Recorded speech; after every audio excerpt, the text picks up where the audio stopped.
السلام علیکم میرے پیارے دوستوں، امید ہے کہ آپ سب خیریت سے ہوں گے۔ خوش آمدید میرے چینل کوئک سٹارٹ 1 2 3 میں۔ تو چلیں کہانی کا آغاز کرتے ہیں۔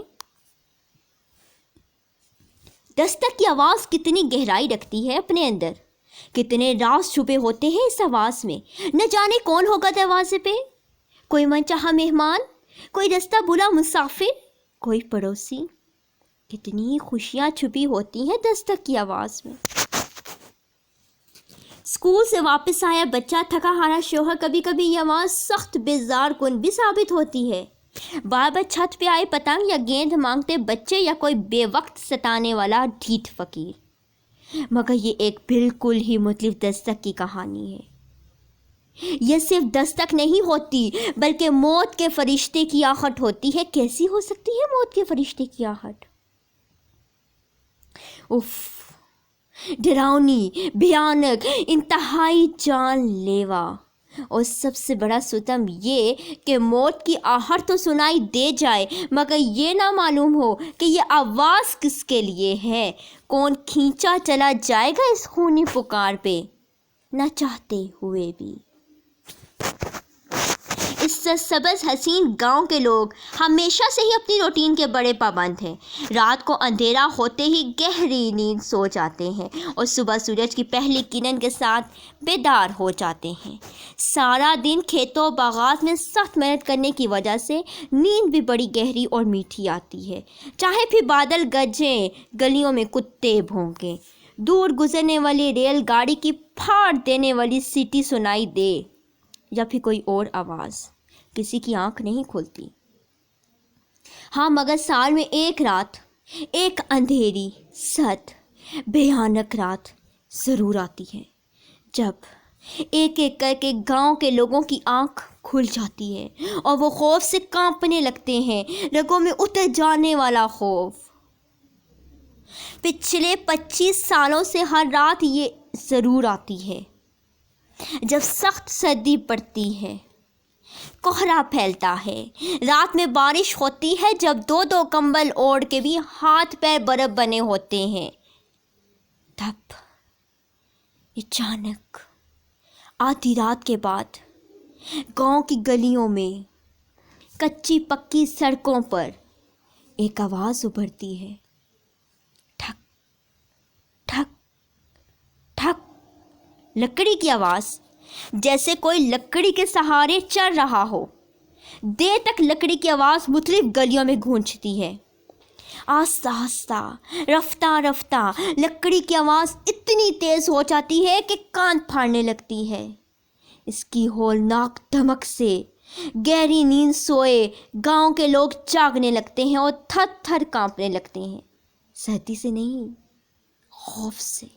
اور پھر کسی ایک گھر کے دروازے پہ دستک ہوتی ہے، بار بار، ٹھک ٹھک ٹھک ٹھک ٹھک ٹھک، شاید اسی لکڑی سے۔